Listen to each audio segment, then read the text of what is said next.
All right, listen over here, you swabs. Sell this exact offer and get to 100K a month in record time.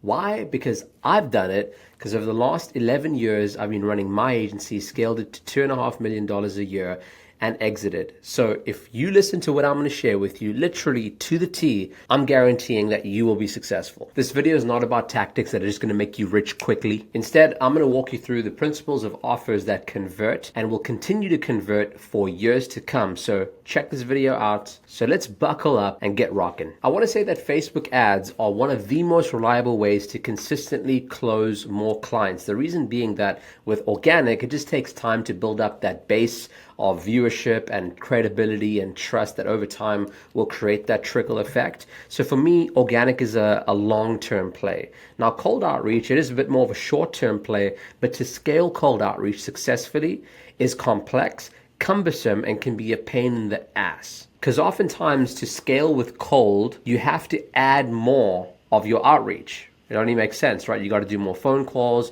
you got to knock more doors, you got to send more emails, send more DMs. But with Facebook ads, the cool thing is that you can just raise the budget on a winning ad and then boom, it's going to get more eyeballs, more clicks, more conversions, and there we have it, more sales. It is literally the only method that I can think of today where you can actually spend $1 and get $2, $3, $4 back in return consistently. Now, after running Facebook ads for over a decade now, I'm very grateful because it's been a very multifaceted journey where it hasn't just been about learning how to click and push the right buttons inside the Facebook Ads Manager. It's also been a process of learning how to hone in on my own copywriting skills and way of articulating a message and offer that I think is going to resonate with the crowd. And then, of course, being able to get in front of camera and record videos like this to then put out there to my market and have them look at me and say, hey, I want to learn more about what this guy has to say. So it's been a very multifaceted. And when you get good at those skills, the media buying, the copywriting, the spokesperson aspect of it, that creates a massive opportunity to literally go and exploit, which is one of the biggest advertising platforms in the world.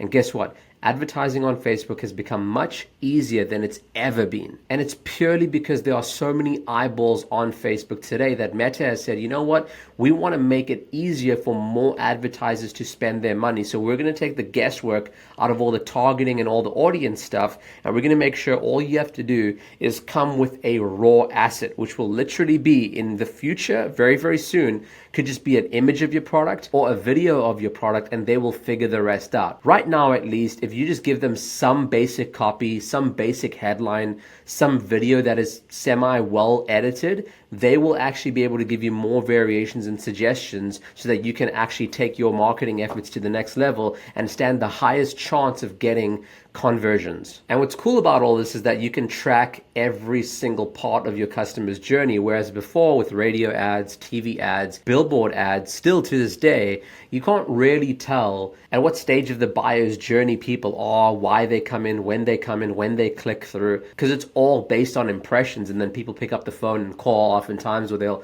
scan a QR code. Now, over my career thus far, having spent well over $20 million on paid ads, I found the best converting ads don't just make a very strong promise of transformation that the client or the end user can expect if they consume the product that's being advertised. Not only do they make a strong promise, they also make a very clear argument as to why their product is the vehicle that's going to get them that transformation. In other words, we call that a unique mechanism. I'll say it again. It's the vehicle that's going to create the transformation that the advert is promising. Because today we live in a world where there's so much sophistication, meaning everyone can just Google anything. Everyone can just say that they've checked out your reviews. Everyone can see that there's competitors of yours that are advertising to them too. So what is it that makes your product or service different?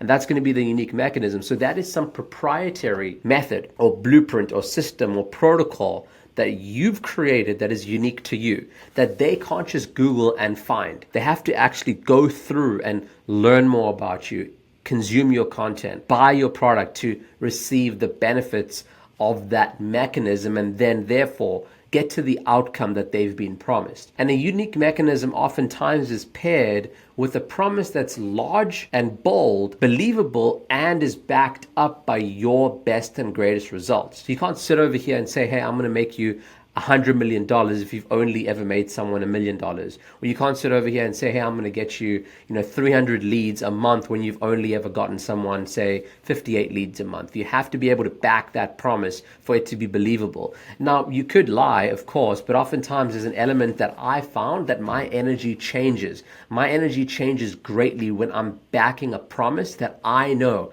I can fulfill on. Even as a salesperson, I found that the products that I knew actually delivered on what was being promised on the call, I was able to sell them more confidently as well. And it's very important that when you make a promise and you create a mechanism, that it's all backed up by real world results. And so when you have that promise with a mechanism that is unique and different and inspires that hope in the end user that's looking at your actual ad, that's how you stand out in a crowded marketplace. Because you got to understand that everyone out here and their freaking dog now, as I said previously, can run ads. It's become very easy now. So in order to stand out in that crowded marketplace, we have to come up with something that is truly novel and unique. And so our offer, which is the combination of not just the promise, has to have a unique mechanism as well. Now, if you're wondering, how do I go about creating that promise? How do I go about creating that mechanism?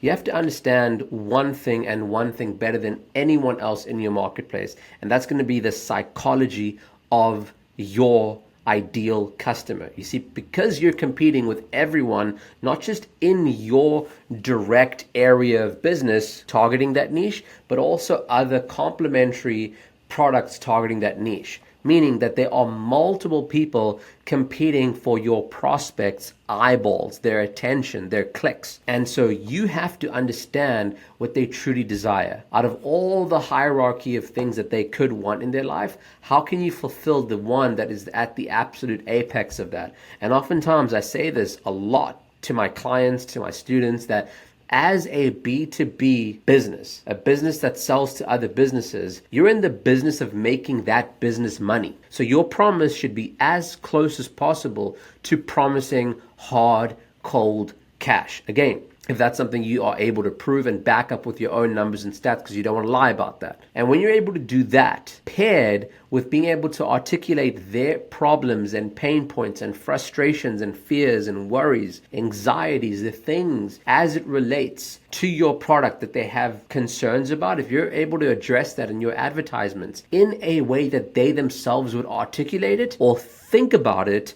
then you're onto something, because that's going to signal to them, even without having consumed your entire ad, that this guy knows what he's talking about. He gets me. He's worked with people like me. I'm going to give this guy my attention. Now let's move on to how I structure my day to run ads and be successful at them. You see, the truth is that first thing in the day is always when I will be most productive when it comes to a copywriting and creativity standpoint. Now, when it comes to an actual checking ads, optimizing ads, raising budgets, dropping budgets, etc., I will only do that once, maybe twice a week, because the truth is that most of you watching this right now, you're not running high budgets. I still consider something up to about $1,000 a day a pretty low budget. Okay, it's only when you're running $2,000-$3,000 a day that I think you maybe want to check it twice a week, but the truth still is that you want to give it at least 7, if not 14 or more days of a window that you're looking at. So that may surprise most people, right? Because anxious media buying is so prevalent. And the number one thing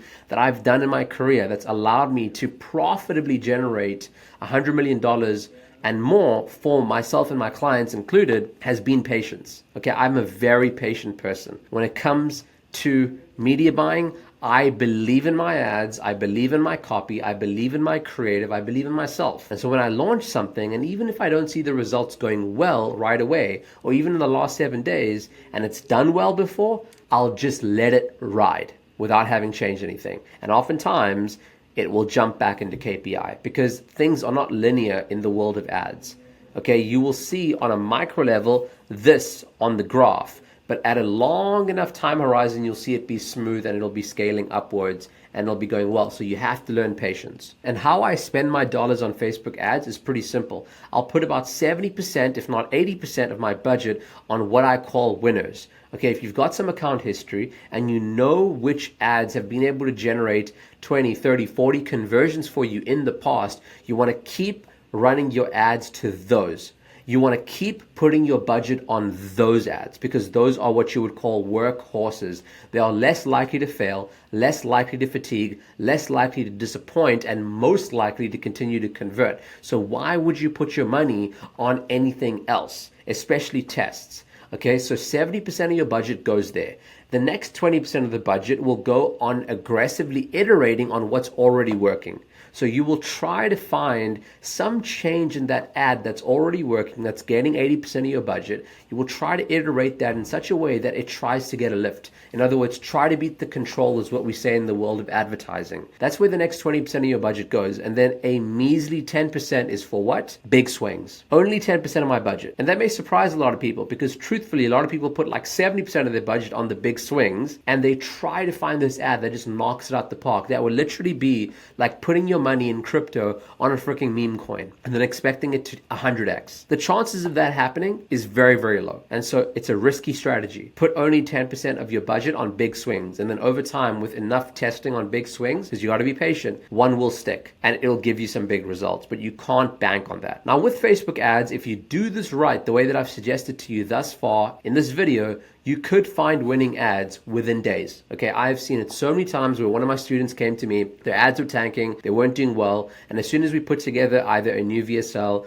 or a new ad or a new landing page, I saw within days that they were getting conversions, not just leads and booked appointments. I'm talking about sales and cold hard cash collected. So if you're diligent with this, you can see your results very, very quickly, but that's not what I would suggest. Most times, if you've never run ads before, I will say be willing to spend at least $5,000 to $10,000, okay, to figure out what works in your ad account, because this very much is like installing a client getting machine into your business. And something as high leverage as this and as important as this cannot be figured out overnight. And as I see ads winning, I will put about 30% of my profits back into ads. Now that's pretty aggressive in my opinion, because generally speaking, we want to be at least at about 10-15%, but it depends on if you're in a period of scaling or consolidating, right? When I'm scaling hard and I want to continue to grow, I'll put about 30% in. But then if I'm looking to consolidate, meaning that I'm looking to actually deliver and focus on my product and make sure that everyone that I've onboarded has a good experience,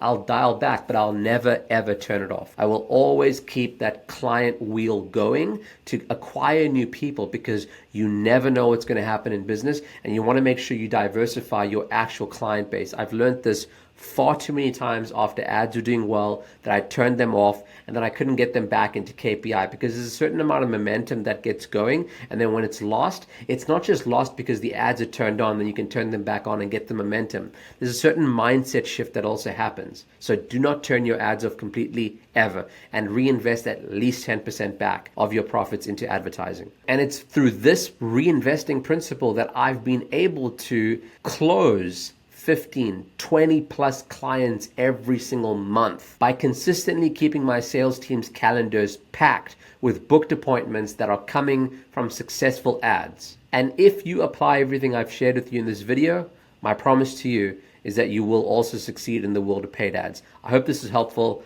I'll see you on the next one. Peace.